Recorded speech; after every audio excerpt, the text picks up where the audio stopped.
Hello, welcome to When the Smoke Clears. I am the Recovery Plug. How's it going, everybody? Well, I like to get my video podcast started, always with a moment of silence followed by the serenity prayer for the addict who still suffers. So please, if you would, a moment of silence.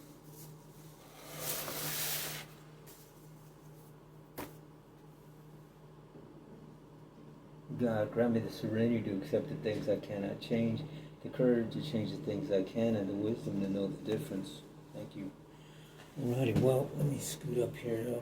I get these glasses on so I can see what I'm reading here. Okay, well, um, I wanted to talk to you today a little bit about, I guess, the triggers and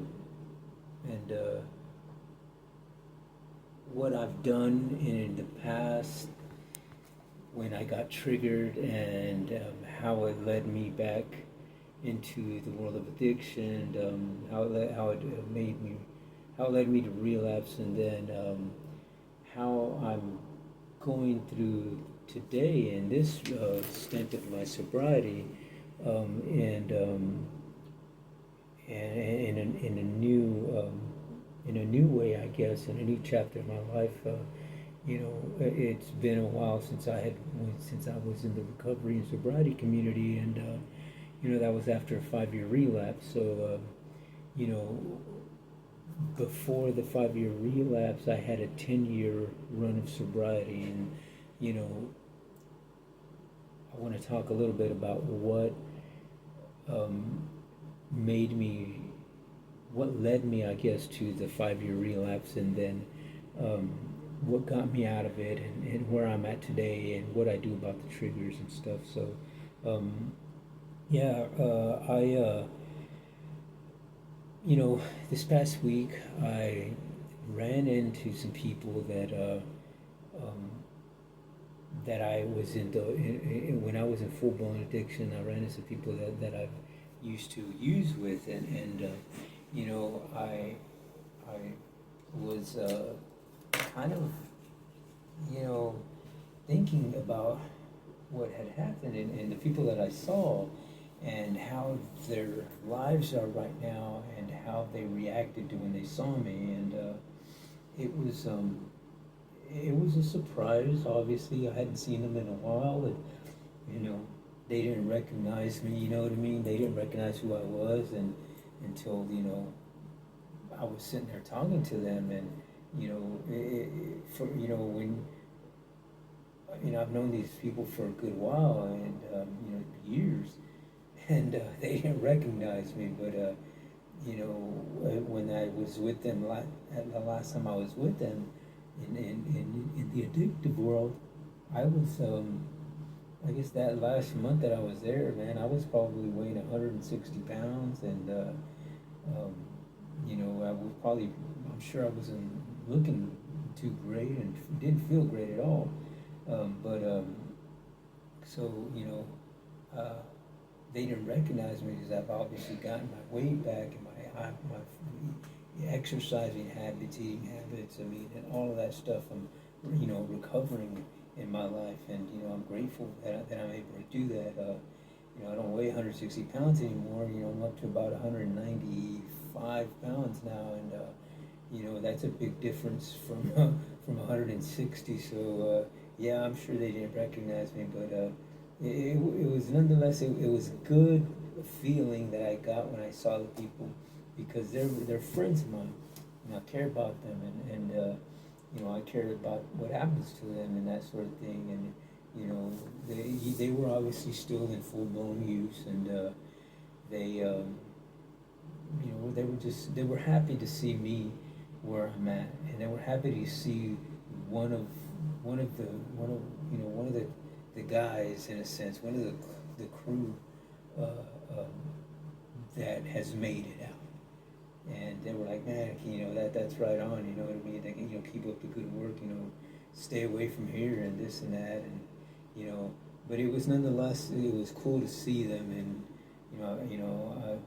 they're still struggling, they're still struggling. They were still doing the same thing that I would have been doing had I been there. They were still in the middle of, talking about what licks they were gonna do, and how much more shit they were gonna go get, and who owed money and this and that, and just the whole world of what happens when you're in that addictive world. Using and selling drugs, and it was for me it was I was happy that I was able to walk away from that visit, in a sense, because you just don't know who you're going to run into. And I told you at the start that I wanted to go back to the 10 year of sobriety that I had. Well, back then I ran into a similar situation where I ran into to a friend that had that I was that I used to use with, and except when I saw this particular person, I I fell straight into the addictive mindset mode, who it tries anything and everything to talk to yourself and try to talk to you. You're trying to talk yourself into using, and that's exactly where I found myself. When I saw that friend, when I had that 10-year run of sobriety, and I I talked myself into using that day, and it was terrible because I could remember, I denied it a few times, and instead of just getting up and then just getting in my truck and taking off, I decided to stay for a little bit longer, just for the next round of when when it comes up to your turn. Hey man, you want to hit? And after about the third time, I was like, oh, well, hell, I'm already here. I might as well, right? So, needless to say, that particular day was the start of my relapse, and running into somebody was my trigger, and I let the addiction take control of my mind, and I wound up using it, and unfortunately I wound up using every day for 5 years after that day, and until present time now, now that I'm sober this time around, it took me crying out to my higher power to say, God, I'm tired of what I'm doing. I'm tired of the life that I'm living right now. Please help me. Please save me. Please do something. Whatever it is, I'm willing to do. And lo and behold, when I prayed that and spoke out loud to God, in a sidewalk, on the street one day, walking from a park after having an argument and being a watch for the girl that I used to date at the time, while she was shooting up in the park, I was watching out for the police to make sure they didn't get there. And after arguing with her, I just walked away and told her, I'm done. I can't do this anymore. I can remember sitting on that rock at the park, just asking myself, what am I doing here? What is it that you're doing? You're literally right here in broad daylight, being a lookout for somebody who's shooting up drugs, around the other way. And after we argued and said this and that to each other, then I was like, you know what, I can't do this no more. And I literally walked away asking God to help me. I remember distinctly just crying, God, please, what am I going to do? Is this it for me? This is where my life ends? This is where I'm going to wind up? I mean, get me out of here. I'm tired of living like this. And lo and behold, the next day, man, I get pulled over the next morning, and I got sent to jail, and I've been sober ever since that day. And you may not, the way God has his way of answering your prayers when you call upon him is totally up to him. And it may not be how you want it, but it's the way it's supposed to be. And I strongly believe that, because I got sent to jail, and then from jail I stayed in jail for a while, had plenty of times to bail out. But how divine intervented is this, when you're calling someone from the county jail and calling somebody to bail you out, and you're talking, I mean, I'm calling my family, and I know these numbers. You know what I mean? These are not numbers that, oh, I gotta look through a book for. I know my daughter's number, and I'm calling the number this whole time that I'm in jail, and they never answer the phone. You know what I mean?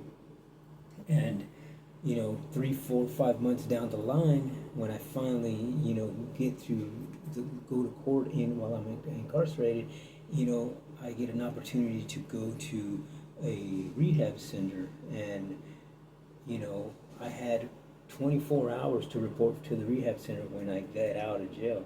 Well, that day never came because, I was looking forward to those 24 hours because I knew what I was going to do when I got out of jail. I was going to go straight back to where I was at and go get high and do what I was going to do, and then go report to the rehab center. And I may have not even gone, but how divine intervention is this when I'm fixing to get out, then they bust me from the freaking jail all the way to the rehab center. And then I was like, well, where's my 24 hours? I got 24 hours to report. They said, not today, you don't. He goes, get in this bus. You're going to the freaking rehab center from here, the sheriff bus. So I hopped on the sheriff bus and went to the freaking rehab center and wound up staying there for a little over 70 days. And, come to find out, whoa, God. Uh-oh. Sorry about that. My bad. Let's get back on track here. Give me a second. Wow, that was a real bad hiccup, wasn't it? Okay, I'm back. My bad. Okay, well anyway, what happened was that I wind up going when I got to the rehab center, I wound up being able to talk to my daughter. And I told my daughter, look, man, I've been, how you doing? I love you. This is where I'm at, yada, yada, yada. And I was telling her the story. I said, you know what? I was calling you from the jail that I could never get a hold of you. Do you not have your phone on you that much or what? And she goes, Dad, I got my phone on me all the time. And I was like, well, she goes, what number were you dialing? And she gives me the number, and it started with a 430, and I had been dialing 403 the whole time. I mean, can you believe that? I had been dialing the wrong number, and but I know my daughter's number, and I'm like, how could I forget it at that particular time? But God has mysterious ways of working, and He made it a point for me to get the numbers confused, and then made it a point to have me stay there long enough so that this social worker can have this appointment with me and ask me that if I wanted to go to a treatment center. And I accepted it. And the thing is that I believe that I was incarcerated long enough to where the drugs were already out of me. I was already clean and sober for months, and now I'm thinking with a clear head. So if they offered me that program the first week that I was there, I would have said no. But since I stayed there, since I was already there for 3 or 4 months, and then they offered it to me, now I'm thinking clearly. Now I'm thinking, okay, well, this could benefit me. And I started remembering of when I went to treatment before, how I felt when I was done with it. And so I started thinking, wow, I was asking God to help me. And man, did He come through, you know what I mean? He came through big time for me, and, I'll always be grateful for that. And, now, I'm sober still, and I'm happy. And I'm doing a whole lot of different things in my sobriety this time that I didn't do before. So it keeps me engaged, and, but lo and behold, I run into the same type of situation I did from the last time that I relapsed, where I met a friend that I used to use with, and I did the same thing this time. It was unexpected. I just happened to be at the same place when I seen these people there, and then I was like, oh my God, hey, what's up, da da da da, and next thing you know, we talked for a good hour or so, and then then I was on my way. You know what I mean?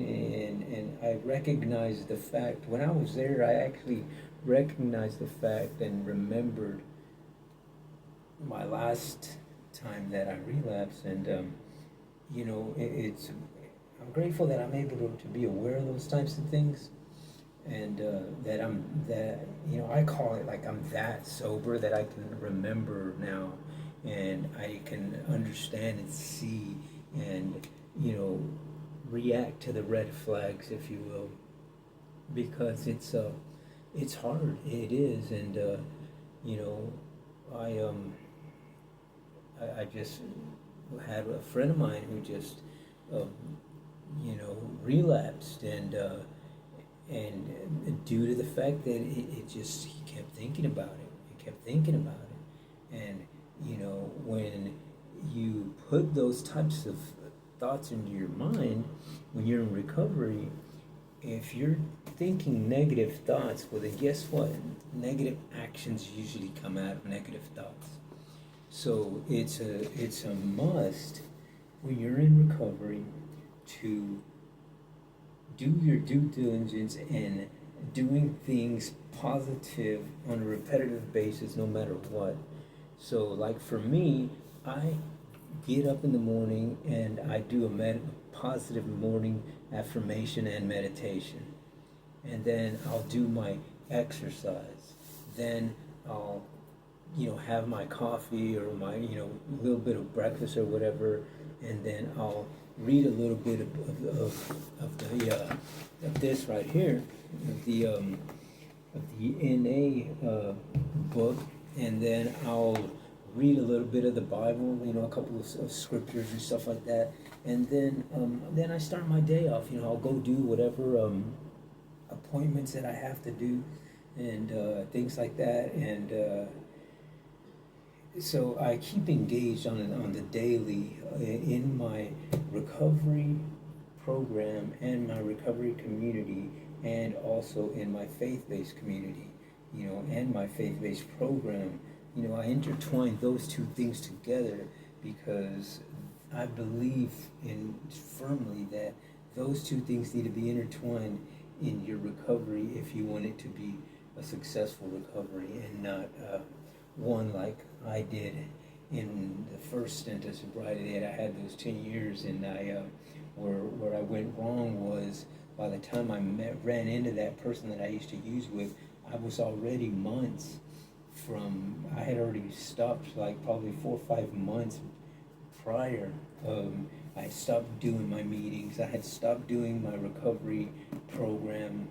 Everything that had to do with recovery, I had stopped already like 5 months before I met that guy at that bar. And also my faith-based community. I stopped going to church. I stopped going to my Wednesday meetings at the church. And when I stopped all of that completely is when I relapsed. It was just that easy. You know what I mean? Because the recovery and faith-based communities and programs were the furthest thing from my mind, because I wasn't doing it on a daily basis anymore. You know what I mean? So it became too easy to relapse then. So I guess my point here is that if you do positive things in recovery-based things and faith-based things on a daily basis, that your probability of you staying recovered in the sobriety and recovery community is going to be pretty high. So there by no means is it an easy road, but it's an attainable thing, and it can be smooth. At first it's going to be a struggle, but the more you do it, the easier it becomes, and the better your life gets, because when you have positive thoughts, then you have positive action. You know what I mean? Anytime you put positive thoughts into your mind, if that's what you're thinking all the time, and guess what? Then you're gonna do positive things. Positive thoughts equals positive things. Nothing positive, nothing that has ever made you feel good, or anything of that nature has ever manifested from a negative thought. You know what I mean? Everything that you have that makes you happy, that brings fulfillment to your heart, to your mind, to your soul, and anything like that are are positive thoughts that you manifest in your brain and in your heart and soul, and then it manifests as positive actions in your behaviors and your verbal actions and stuff like that. So, um, I encourage you to keep doing positive stuff on the daily. Throw in a morning affirmation. A morning affirmation could just be a quote that you read from somebody, or it could just be something that you say. I want to have my day be a successful day today. I want to be able to, incorporate some exercise. Have time with my kids, my wife, whatever it is that's positive in your life. Say those things on the daily basis, and then say, I want to make sure that I come home today positive and happy, so that I radiate that throughout my family or throughout anyone who comes in contact with me, because that happens. If you as a man and as a woman, if you're a single mom or a family man, your actions radiate towards your family of the things that you do and how you present yourself in a sense. And so if you are doing all those positive things and have that aura of you, it will manifest into your family, it will radiate into your family and into the things that you touch, the things that you do, the people that you hang out with, and your life becomes a whole lot easier, a whole lot smoother, and a whole lot more recovered. I can guarantee you that. Because I know, because I've been there, I've done that, and I'm doing that. And by no means am I fully, recovered, but for me personally, it's an ongoing process. You know what I mean? I have to do this on a daily thing, because that's how I used to use drugs. I used drugs on the daily thing. I didn't use drugs here and there, once a month. Just, whenever I had some cash. No, I used drugs on the daily basis. As soon as I got up, all the way till I'm knocked out wherever I fell asleep at. So that's exactly how I do my recovery, in that same format. That everything I do in a positive and recovered and sobriety sense. And because if I do anything negative, if I do anything any remotely that's not of my recovery and my faith base, stuff that I do to stay sober, then there becomes a problem. There will be some sort of road bump along the way that I may not see. And so that's what I want to avoid, and that's what you could do to avoid your, if you feel that you may have some sort of bump in the road for you, you don't want to do that. So, I strongly suggest to do things on a repetitious, positive basis, and your recovery journey will be a whole lot more better. But yeah, so I guess I just wanted to, kind of throw that out there today, and maybe this will help somebody, start to be, start thinking in that recovery sense, and maybe, if you're still in the world of addiction, maybe this, word that I'm talking for you today, maybe this helps you get on to that first step to the road of recovery and positivity, because, we're out here waiting for you, my brothers and sisters. I mean, I can only do a video and I can only say what has helped me along the way, and hopefully it changes somebody's life out there. But I just want to, thank you for watching my channel.